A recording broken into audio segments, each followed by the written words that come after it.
सबभन्दा पहिला म यहाँहरू सबैलाई मेरो आफ्नो तर्फबाट अभिवादन फेरि एकचोटि भन्न चाहन्छु। स्वीकार्नुहोस् क्रान्तिकारी अभिवादन, लाल सलाम। आदरणीय जनसमुदाय, आजको दिन चैत्र 15 गते नेपालको राजनैतिक आन्दोलनको इतिहासमा एउटा महत्त्वपूर्ण दिनका रूपमा अब अंकित भइसकेको छ। एकातिर गणतन्त्रवादीहरूको विरोध प्रदर्शन र सभा, अर्कोतिर राजावादीहरूको प्रतिगामी सभा एकै दिन पारियो। आजको दिन सबभन्दा पहिला गणतन्त्रवादी मोर्चाको हैसियतले हाम्रो समाजवादी मोर्चाबाट चैत्र 15 गते काठमाडौँमा प्रदर्शन गर्ने र सभा गर्ने घोषणा गरिएको थियो र हामीले घोषणा गरिसकेपछि राजावादीहरूले पनि आजकै दिन प्रदर्शन र सभा राख्ने घोषणा गरे। त्यसबाट उनीहरू कहीँ न कहीँ वातावरणलाई धमिल्याउन चाहने, उत्तेजित पार्न चाहने, आतंकित पार्न चाहने मनसायता देखिएकै थियो। तर आज मैले यहाँ बोल्दै गर्दा मैले सेक्युरिटीसँग लगातार बुझिरहेको छु। 12 वर्ष ढुङ्ग्रामा हाले पनि कुकुरको पुच्छर बाङ्गै भने जस्तो त्यहाँको सभा मण्डले अराजकताको पराकाष्ठा भएको छ। तीनकुने अहिले मण्डले अराजकताको, सबै प्रतिगामी निरङ्कुशतावादीहरूको एउटा प्रतीक जस्तो बनेर देखिएको छ। त्यहाँ घरमा आगो लगाएका छन् मण्डलेहरूले, त्यहाँ पुलिसमाथि ढुङ्गा प्रहार गरेका छन् मण्डलेहरूले। उनीहरूले चाहेका छन् के 1-2 जना मान्छे मरुन् र देशभरि आतंक फैलियोस् भन्ने चाहेका छन्। त्यो राजावादीहरूको चरित्र हो। हामी यहाँ आदरणीय जनसमुदाय 50,000 लाखको वरिपरि हामी यहाँ जम्मा छौं। तर बडो शिष्ट, बडो संयमित, बडो अनुशासित र आफ्नो उद्देश्यप्रति समर्पित नागरिकहरूको एउटा विशाल सेना यहाँ खडा छ। त्यसकारण तुलना गर्नुहोस् गणतन्त्रवादीहरूको चरित्र, राजावादी मण्डलेहरूको चरित्र। आजै चैत्र 15 गते सम्पूर्ण नेपाली जनताले देख्ने गरी, सम्पूर्ण नेपाली जनताले बुझ्ने गरी काठमाडौँमा प्रदर्शित भयो। म उनीहरूलाई चुनौतीको साथ फेरि एकचोटि भन्न चाहन्छु, नेपाली जनताको र नेपालका राजनीतिक दलहरूको उदारतालाई कमजोरी ठानेर इतिहासलाई पछाडि फर्काउने दुस्साहस नगरियोस्। मैले ज्ञानेन्द्र शाहलाई मधेसमा अभियानमा अगाडि बढ्दै गर्दा भनेको थिएँ, विगतमा उनले धेरै गल्ती गरे र त्यो गल्तीको परिणाम उनले भोगिरहेकै छन्। अब अर्को गल्ती गरे भने उनले भोग्न केही पनि बाँकी रहँदैन। खबरदार, नेपाली जनताका पनि सबभन्दा सामन्ती निरङ्कुशताबाट अत्याचारमा पिसिएका, शोषण र दमनको मार खेपेर त्यसको प्रतिरोध गर्ने क्रान्तिकारी युद्धमा होमिएका नेपाली जनता, नेपालका तमाम दलितहरू, नेपालका तमाम महिला, श्रमजीवी महिलाहरू, मधेसीहरू, आदिवासी जनजातिहरू, मुस्लिमहरू, थारूहरू, मजदुरहरू, किसानहरू जसरी युद्ध र आन्दोलनको भट्टीबाट खारिएर निरङ्कुश तन्त्रमाथि धावा बोलेर त्यसमाथि विजयको झण्डा गाडेर अगाडि बढेको नेपाली जनता पछि फर्किने छैन। सामन्ती निरङ्कुशतावादीहरूका दिवा स्वप्नहरूलाई चकनाचुर पारेर अझ अगाडि बढ्नेछ भन्ने विश्वास म व्यक्त गर्न चाहन्छु। मैले यो विश्वास व्यक्त गर्दै गर्दा हिजो जनयुद्धको नेतृत्वको हैसियतले, शान्ति सम्झौताको हस्ताक्षरकर्ताको हैसियतले, संघीय लोकतान्त्रिक गणतन्त्र घोषणाको एउटा नेताको हैसियतले, संविधान निर्माणको एउटा नेताको हैसियतले म आदरणीय जनसमुदायलाई यो मञ्चबाट, यहाँ उपस्थित जनसमुदाय र देशभरिका जनतालाई पनि भन्न चाहन्छु कि समस्या हामीले कहीँ न कहीँ विगतमा केही त्रुटि गरेको हुनाले पनि पैदा भएका छन्। म पुरै इमानदारीका साथ समाजवादी मोर्चाको तर्फबाट र मेरो तर्फबाट पनि तपाईहरुसँग गम्भीर आत्मसमीक्षा पनि गर्न चाहन्छु। सायद हामी गणतन्त्रवादीहरूले जनताका आशा अपेक्षा अनुसार काम गर्न नसकेकै कारण इतिहासको कूडा कर्कटमा मिल्काइएका तत्त्वहरू पनि टाउको उठाउने दुस्साहस गर्न पाए। त्यसकारण अरूलाई गाली गर्नुभन्दा पहिला म सम्पूर्ण जनसमुदायसँग गणतन्त्रवादी नेताको हैसियतले पहिला आत्मआलोचना गर्न चाहन्छु, आत्मसमीक्षा गर्न चाहन्छु र हामी ती गल्तीबाट शिक्षा लिएर फेरि एकचोटि जनताका पक्षमा, मजदुर किसानका पक्षमा, उत्पीडित वर्ग, जाति, क्षेत्र, लिङ्ग, समुदायको पक्षमा, सम्पूर्ण शहीद परिवार, बेपत्ता योद्धा परिवार, शहीदका सपना, बेपत्ता योद्धाका सपना, घाइते अपङ्गका सपना, सम्पूर्ण नेपाली जनताका सपना पूरा गर्न अर्को एउटा नयाँ क्रान्तिको नेतृत्व गर्न हामी तयार भएको घोषणा म गर्न चाहन्छु। आफ्ना कमजोरीहरू सच्याउँदै वर्गतिर फर्कने, आफ्नो विचार र राजनीतिक मुद्दातिर फर्कने। मैले यो कुरा यो मञ्चबाट औपचारिकताका लागि भनिराखेको छैन।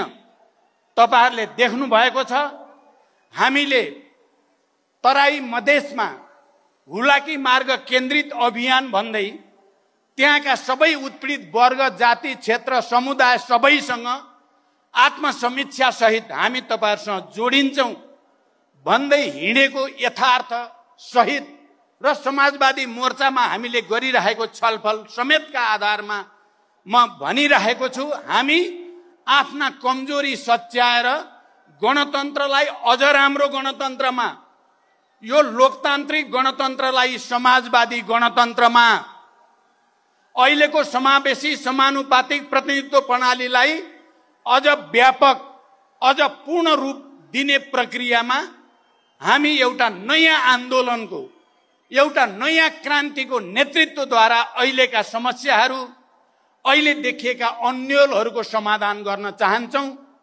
र मैले आफ्नो पार्टीभित्र, समाजवादी मोर्चाभित्र छलफल गर्दा र जनसमुदायको बीचमा पनि मैले भनेको छु, एउटा अर्को क्रान्ति हामीले हिजो जनयुद्ध र जनआन्दोलनको माध्यमबाट सामन्ती निरङ्कुश तन्त्रको ढाड त भाँचेकै हो, त्यसलाई इतिहासको कूडा कर्कटमा फालेकै हो। तर हामीले एउटा चीज गर्न बाँकी थियो, किनकि आजको युग 20औं शताब्दी र 21औं शताब्दीको आजको युगमा आदरणीय जनसमुदाय सामन्ती निरङ्कुश तन्त्र समूल रूपले त्यति बेलासम्म नष्ट हुन सक्दैन जबसम्म क्रान्तिले दलाल र नोकरशाही पुँजीवादलाई पनि सँगसँगै गाड्न सक्दैन, तबसम्म देश मुक्त हुन सक्दैन। हामीले सामन्ती निरङ्कुश तन्त्रलाई त पछारेकै हो नेपाली जनताले, तर यो देशमा दलाल पुँजीवाद, नोकरशाही पुँजीवाद, जो वैदेशिक प्रतिक्रियावाद र साम्राज्यवादसँग हजार किसिमले जोडिएको हुन्छ आजको युगमा, त्यो दलाल पुँजीवादको साइनो, त्यसको घाँटी सामन्ती निरङ्कुशतावादीहरूसँग पनि जोडिएको हुन्छ। तपाईँ हामीले अहिले हेर्यो भने व्याख्या गर्ने समय छैन। तपाईँ चाहे संयुक्त राज्य अमेरिकाको अहिलेको चुनाव र त्यसको परिणाम हेर्नुहोस्, या युरोपमा भएका थुप्रै देशका चुनाव र परिणाम हेर्नुहोस्, या अन्यत्र हेर्नुहोस्, हिजोको तथाकथित उदार पुँजीवाद भन्नेहरू अहिले अन्धराष्ट्रवादतिर र एकदम संकीर्ण निरङ्कुश तन्त्रतिर जाने ट्रेन्ड विश्वभरि देखा परेको छ र नेपालका सामन्ती तत्त्वहरू पनि तिनै अन्तर्राष्ट्रिय प्रतिक्रियावादसँग घाँटी जोडेर तिनीहरूको सहयोग लिएर नेपाली जनताका विरुद्ध, नेपालको लोकतान्त्रिक आन्दोलनका विरुद्ध दलालहरूलाई, नोकरशाहहरूलाई पक्ष पोषण गर्ने र यो देशलाई पनि एउटा अन्धराष्ट्रवादी, अतिवादी देशमा बदल्ने दुस्साहस गर्दैछन्। त्यसकारण आदरणीय जनसमुदाय एउटा अर्को आन्दोलन, सामन्ती निरङ्कुशतालाई सम्पूर्ण रूपले परास्त गर्नको लागि दलाल पुँजीवादलाई परास्त गर्न जरुरी छ। मलाई लामो व्याख्या गर्ने, सैद्धान्तिक व्याख्या गर्ने समय छैन, सायद यो मञ्च त्यसको लागि पनि होइन। म यति भन्न चाहन्छु, हामी गणतन्त्रवादीले केही कमजोरी गरेको हुनाले दलालहरूले पनि, नोकरशाहहरूले पनि र बिचौलियाहरूले पनि थुप्रै लाभ लिने अवसर प्राप्त गरे। यो निष्कर्ष सहित मैले र हामी सहभागी दलहरू सरकारको नेतृत्व पछिल्लो पटक गर्दै गर्दा भ्रष्टाचारका विरुद्ध सुशासनका पक्षमा एउटा लडाईँ छेडेकै हो। हामीले सामाजिक विभेदका विरुद्ध सामाजिक न्यायका पक्षमा, यो देशका सबै उत्पीडित वर्ग समुदायका पक्षमा, चाहे त्यो मिटर ब्याजको कुरा होस्, चाहे त्यो नागरिकताको समस्या कुरा होस्, चाहे त्यो सामाजिक सुरक्षासँग सम्बन्धित कुरा होस्, हामीले केही रिकर्ड बनाउन खोजेकै हो। सबभन्दा ठुलो कुरो भ्रष्टाचारका विरुद्ध हामीले एउटा अभियान चलायौं जसले दलालहरूको स्वार्थमा प्रहार गर्यो। आदरणीय जनसमुदाय, म गम्भीर कुरा यहाँहरूसँग अपिल गर्दैछु, दलाल पुँजीपतिहरूको र तिनका बिचौलियाहरूको स्वार्थमा प्रहार गर्यो। तिनीहरूको सेटिङ रातारात अरबौं कमाउने खेल मैले 3 चोटि प्रधानमन्त्री हुँदा जो देखेँ, यो खेल भत्काउनै पर्छ भन्ने संकल्प सहित यो षड्यन्त्र र यो सेटिङ 2-4 जनाले नेपाली जनताको रगत पसिना चुसेर अरबौं रातारात कमाउने सेटिङवाला खेल म एउटा कम्युनिस्ट नेता हुनुको नाताले, गणतन्त्रवादी नेता हुनुको नाताले, हजारौं शहीदहरू हाम्रो नेतृत्व अन्तर्गत बलिदान गरेको र त्यसको जिम्मेवारी भएको नाताले पनि मैले र हाम्रो पार्टीले, हाम्रो सरकारले यो पटक भ्रष्टाचारीका विरुद्ध, चाहे त्यो राजनीतिक दलसँग सम्बन्धित भ्रष्टाचारी होस्, चाहे त्यो कर्मचारी तन्त्रभित्रको भ्रष्टाचारी होस्, चाहे त्यो भूमाफिया होस्, राज्यको र जनताको सम्पत्ति व्यक्तिका नाममा गरेर करोडौं अरबौं कमाउनेहरू हुन्, चाहे ती बिचौलिया हुन्, त्यो सेटिङ भत्काउन खोजेकै हो र यही खोजे बापत नै ती सबै तत्त्वहरू मिलेर हामीलाई तथाकथित संख्याको बलमा सरकारबाट बाहिर जान बाध्य पारे। मैले सदनमा विश्वासको मत लिँदै गर्दा भनेको तपाईहरू सबैले सुन्नु भएकै छ। म त्यतापट्टि पनि अहिले समय लिन चाहन्न। अहिले माधवजीले भन्नुभयो, केपीजीले स्वर्ग र नर्कको कुरा 4 घण्टा बसेर भनेको कुरा, उहाँले व्याख्या जे भएको त्यही भन्नुभयो, तर निष्कर्ष त्यो होइन। किन होइन भन्छु भने, मलाई नर्कतिर उनी स्वर्गतिर गएको होइन, उनी नर्कतिर मलाई स्वर्गतिर फर्काइदिए हो। मलाई जनतातिर फर्कन बाध्य पारे। आफू दलाल पुँजीपति बिचौलियाको सेटिङमा गएर उनी दलालको पनि दलाल भए, नर्क त उनी गए। मलाई र हाम्रो आन्दोलनलाई स्वर्गमा जान प्रेरित गरे, त्यस अर्थमा त धन्यवाद छ केपी ओलीलाई। सायद उनले त्यसो नगरेको अझै हामी रुमल्ली राख्थ्यौं कि। त्यसकारण नकारात्मक गुरु त मान्न पर्छ उनलाई। अहिले पनि उनी उल्टो उल्टो गरी हिँडेका छन्, उल्टो उल्टो। अहिले अब धेरै कुरा भन्न समय छैन। कुलमानसम्म आउँदा सबै कुरा क्लियर भएको छ, जनता सबै क्लियर छ। कतिपयले भन्छन् यो कुलमानको व्यक्तिको कुरा, महत्त्वको कर्मचारीको भनेर पनि भन्ने गर्छन्, उनीहरूले भ्रम छर्न खोज्छन्। यो सवाल कुलमान व्यक्तिको होइन, सुशासन र कुशासनको हो। भ्रष्ट र दलालहरू र राष्ट्रभक्त र देशभक्तहरूको कुरा हो। यो लडाईँ त्यो हो।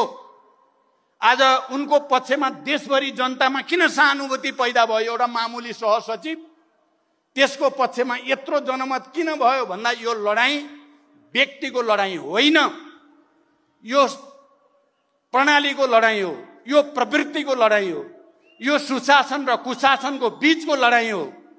म अझै पनि गणतन्त्रमा सँगै हिँडेका, शान्ति सम्झौतामा सँगै हिँडेका ती दलहरूलाई एकचोटि छातीमा हात राखेर आफ्ना गल्ती कमजोरीको समीक्षा गर्न म आग्रह गर्न चाहन्छु। तपाईहरू गणतन्त्रवादी हुनुहुन्छ त अब तपाईहरू त गणतन्त्रको मर्म, लोकतन्त्रको मूल्य मान्यताका विपरीत दलालहरू र बिचौलियाको हितका निम्ति काम गर्ने चुत्थो दलालका दलाल बन्नु भएको छ, विचार गर्नु भएको छ।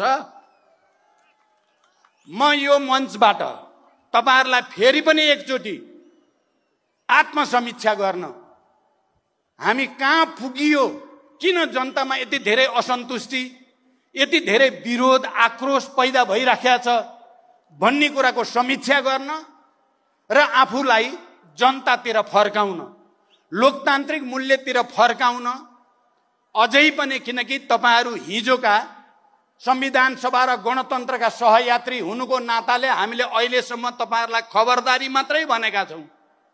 यदि तपाईहरूले यसै गरी उल्टो दिशा हिँड्दै गर्ने हो भने सामन्ती, निरङ्कुश र दलालहरूका विरुद्धको नयाँ क्रान्तिले तपाईहरूलाई पनि बढारेर लान्छ। वेक्का गर्नु होला, होस गर्नु होला। यो म कुनै आवेगमा भनेको छैन, इतिहासको तथ्य यही नै हो। तपाईहरू जनतातिर फर्किनु भएन, आफ्नो आत्मसमीक्षा गर्नु भएन र बिचौलियाका 2-4 करोड 2-4 अरबको पछि दौडिराख्नु भयो भने तपाईहरूको हविगत पनि सामन्ती, निरङ्कुशतावादीहरू, तानाशाहहरू, दलालहरू जस्तै अबको क्रान्तिको तारो तपाईहरू पनि हुनुहुन्छ। हाम्रो चाहना छ तपाईहरूका विरुद्ध तीर सोझ्याउन नपरोस्। तपाईहरूले गणतान्त्रिक मूल्य मान्यता अनुसार अगाडि आउने र इमानदारीता साथ राष्ट्र र जनताको पक्षमा, गणतन्त्रको पक्षमा, यो देशका उत्पीडित वर्ग, जाति, क्षेत्र, समुदायको पक्षमा लड्ने हाम्रो मोर्चासँग सहकार्य गर्न आउनुहोस् आत्मालोचना सहित। यदि तपाईँ आउने जस्तो त देखिएको छैन। मैले यो बीचमा अलिकति हेरेको छु, तपाईहरुले कतिको नोट गर्नु भएको छ। मैले विश्वासको मत लिँदै गर्दा बरु नेपाली कांग्रेसका सभापति शेरबहादुर देउवालाई इमानदार भने, किनकि उहाँले त्यो दिन, जुन दिन 4 घण्टा मलाई केपीजीले चिल्लो घसिराख्नु भयो, तपाईँ र म यस्ता मित्र भनिराख्नु भयो, र आज 4 केही पनि भएको छैन, हस्ताक्षर भएकै छैन, कांग्रेसमा मिल्छु त म भन्ने राख्नु भएको थियो। उहाँले 4 बजे भेटौँ भन्नुभयो। मैले शेरबहादुरजीलाई फोन गरेँ, के हो तपाईहरुको त केही नै भएको छैन अरे अहिलेसम्म, पत्रिकामा त सबै हस्ताक्षर भयो भनेर आछ, केपीजी मैसँग हुनुहुन्छ, उहाँले त केही नै भएको छैन भन्नुहुन्छ, साँचो कुरा के हो भनेर सोधेँ मैले। म ढाँट्न जान्दिनँ भने हो शेरबहादुरजीले, म ढाँट्न जान्दिनँ, हस्ताक्षर भइसक्यो, अब भेट्नुको केही अर्थ छैन, सरकार अब अर्को बनिसक्यो भनेर उहाँले भनेको हुनाले त्यस अर्थमा मैले नेपाली कांग्रेसको नेतामा बरु लोकतान्त्रिक नैतिकताको केही न केही बाँकी रहेछ।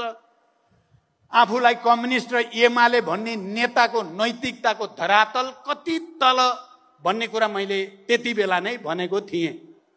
अहिले पनि तपाईहरुले हेर्नुभयो, हामीले भन्यौं सदनमा, सबै प्रतिपक्षी दलहरू सबै मिलेर भन्यौं, कुलमानको विषय व्यक्तिको विषय होइन, यो कुशासन र सुशासनको विषय हो। त्यसकारण प्रधानमन्त्रीले आएर जवाब दिन पर्यो। चित्तबुद्ध जवाब दिए भने हामी हेरौँला, जवाब चित्तबुद्ध भएन भने हाम्रो आन्दोलन अझ अगाडि बढ्छ भनेका थियौं। हामीले बढिरहेको छ, तर उहाँले लोकतन्त्रको र यो अहिलेको संविधानको मर्म अनुसार प्रधानमन्त्री जवाफदेही हुनुपर्ने सदनप्रति हो, प्रतिनिधि सभाप्रति जवाबदेही हुनुपर्ने ठाउँमा त्यहाँ चाहिँ म जान्न, त्यहाँ म जवाब दिन्न, म जाँदै जान्न भएर बाहिर पब्लिकली भनेपछि उहाँमा लोकतन्त्रको, संविधानवादको या यो प्रवृत्ति केही पनि छैन भन्ने कुरा प्रष्ट भयो र हामीले भन्यौं यदि उहाँले आएर जवाब दिने होइन भने हाम्रो आन्दोलन अझ अगाडि बढ्दै जान्छ, छोडिँदैन भनेर हामीले भनेका छौं। यसबाट पनि बुझिन्छ कि हिजो संसद विघटन पटक संविधान मिचेर गरेर सबै लोकतान्त्रिक परिवर्तनलाई सखाप पार्ने अहिले उल्टो काम हाम्रो प्रधानमन्त्रीजीले गर्नुको अर्थ उहाँ राजावादीसँग मिलेर त होइन भन्ने गम्भीर प्रश्न उठ्याछ।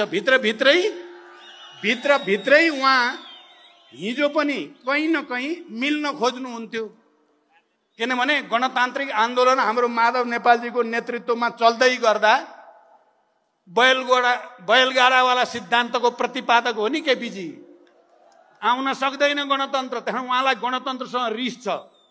उहाँले यो गणतन्त्र भनेपछि माओवादी देख्नुहुन्छ, माओवादी भनेपछि प्रचण्ड देख्नुहुन्छ, त्यसपछि कसरी सखाप पार्ने भन्ने बाहेक उहाँको दिमागमा छैन। त्यसो अहिले उल्टो काम गर्दैछ त राजावादीलाई फाइदा हुने भयो।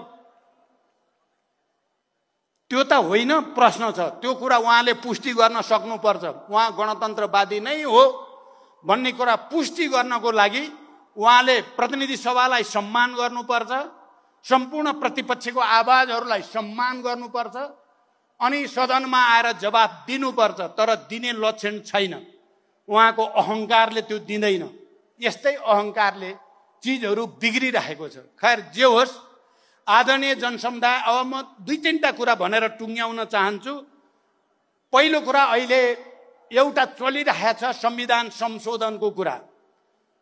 एमाले र कांग्रेसको बीचमा उहाँहरूले सम्झौता गर्दै गर्दा त्यो कांग्रेस र एमालेको बीचमा सम्झौता कसले गरायो, कसको घरमा भयो, कति बजे भयो भन्ने नेपाली जनतालाई थाहा भइसकेको छ।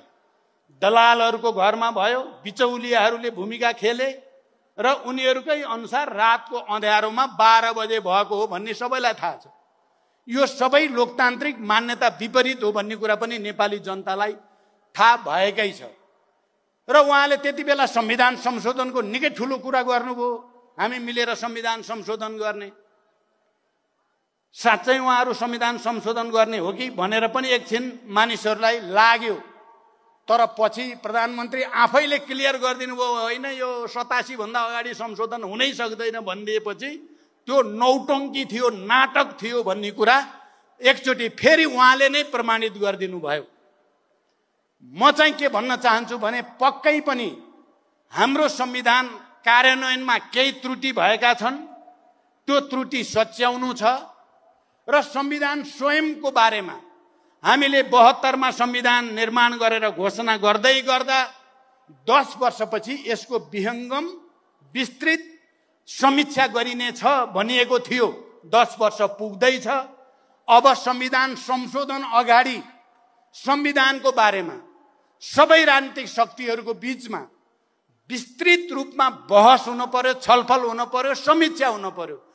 कहाँ कमी छ, कहाँ त्रुटि छ, कहाँ कार्यान्वयन भयो, कहाँ कार्यान्वयन भएन, कहाँ किन भएन भन्ने कुराको विस्तारपूर्वक समीक्षा गरेपछि मात्रै संविधान संशोधन गर्नुपर्छ। र संविधान संशोधन यो देशका सबै उत्पीडित वर्ग, जाति, क्षेत्र, लिङ्ग, समुदायको अधिकार खोज्नलाई होइन, उनीहरूको अधिकार थप्नलाई मात्रै संविधान संशोधन हुन सक्छ।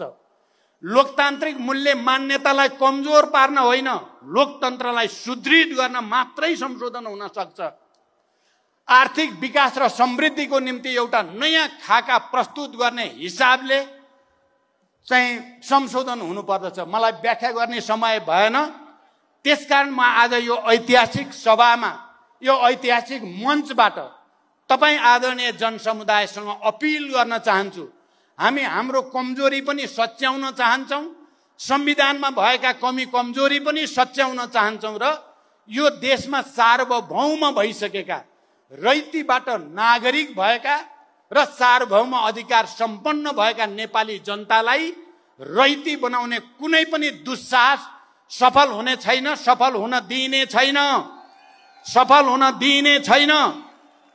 मेरो यो भनाइलाई सामान्य एउटा व्यक्तिले बोलेको नठानियोस्। यो एउटा आन्दोलन हो। ती हजारौं शहीदहरूको सपना हो। यो हजारौं बेपत्ता योद्धाहरूको सपना हो। त्यसकारण त मैले भनेको छु, म 70+ भए पनि एउटा अर्को क्रान्तिको नेतृत्व गरेर माथि जान चाहन्छु। म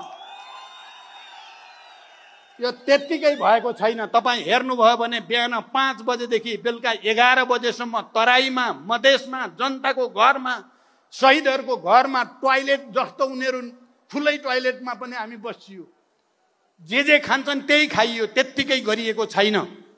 तानाशाहहरूलाई याद रहोस्, त्यत्तिकै गरिएको छैन। एउटा अर्को क्रान्तिको तयारीको लागि नेपाली जनतासँग सिक्न मैले भन्ने गरेको थिएँ।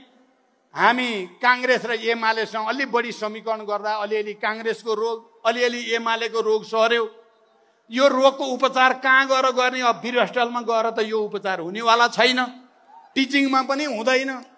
यो उपचार गर्ने भनेको जनताको घरमा गएर मात्रै उपचार हुन सक्छ भनेर हामीले सोचे सम्झेर जनताको घरमा फर्किएको हो।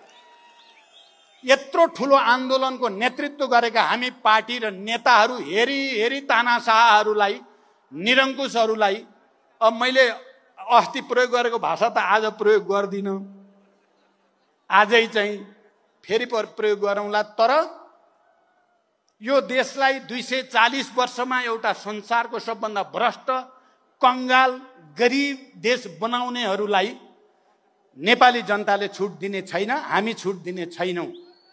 हामी भित्र लागेको धुलो मैलो टकटक्याएर फेरि जनतामा गएर जनताको विशाल शक्ति निर्माण गर्नेछौँ।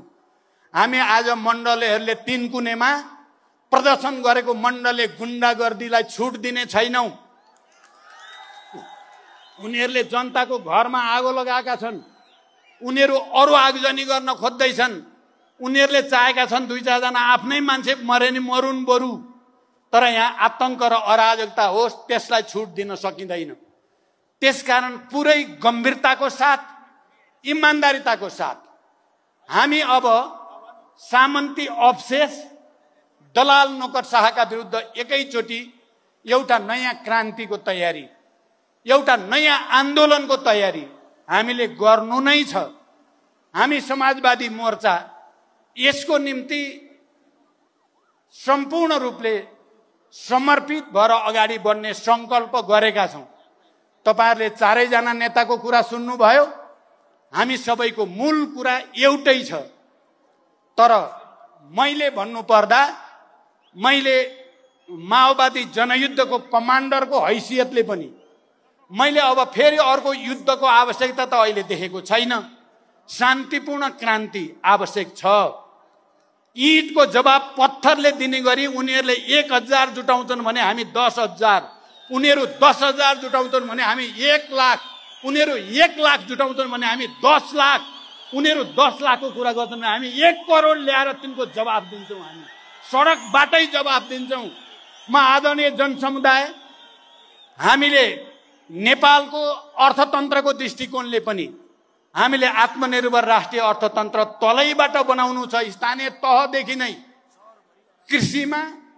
कृषिमा, पर्यटनमा, उद्योगमा, शिक्षामा, स्वास्थ्यमा, रोजगारीमा आत्मनिर्भरताको एउटा नयाँ बाटो हामी हिँड्नु छ। आदरणीय जनसमुदाय, आज म त्यो संकल्प पनि तपाईहरुको अगाडि राख्न चाहन्छु। स्थानीय तहबाट समाजवादी अर्थतन्त्रको भ्रूण रोपिनेछ। आत्मनिर्भर स्वतन्त्र राष्ट्रिय अर्थतन्त्र बनाइनेछ। विदेशीको दलाली र गुलामी गरेर भिख माग्ने प्रणालीलाई त्यसका विरुद्ध लडिनेछ। यो अपिल पनि म गर्न चाहन्छु। आदरणीय जनसमुदाय, त्यसकारण हामी सबैले एकताबद्ध भएर एकचोटि फेरि एउटा नयाँ संकल्प गर्नु जरुरी छ।